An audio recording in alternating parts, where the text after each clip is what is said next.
আসসালামু আলাইকুম। এখন আইসি এক জায়গাতে একটা মুখে এসির সমস্যা হয়েছে, খুলে টিলে দেখলাম এই স্টার্টারটা খারাপ হয়ে গেছে, ক্যাপাসিটারটা খারাপ হয়ে গেছে। নতুন একটা ক্যাপাসিটার লাগাইছি, এখন চলতেছে। এখন মোটামুটি ঠান্ডা হইতেছে। হ্যাঁ, এখন মোটামুটি ঠান্ডা হইতেছে। ঠিক আছে, ক্যাপাসিটারটা খারাপ হয়ে গেছে। খারাপ এসে কম্প্রেসারটা করে আওয়াজ করতেছে, এখন ঠিক আছে।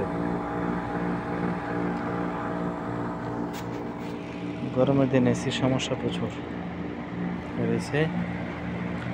জেনারেল কোম্পানি, ঠিক আছে। এইটা নষ্ট হয়েছে, তারপরে বলতেছে এইটার সমস্যা, এটা দেখি ঠান্ডা হইতেছে, এটা কম্প্রেসার চলতেছে, কিন্তু কেন একটা আছে এটা চলে না।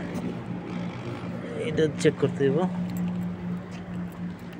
বলছিল এইটার সমস্যা। এটা তো ঠিক আছে,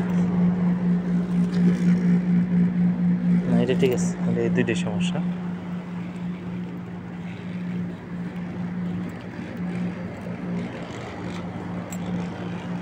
তো এটা তো হয়ে গেল।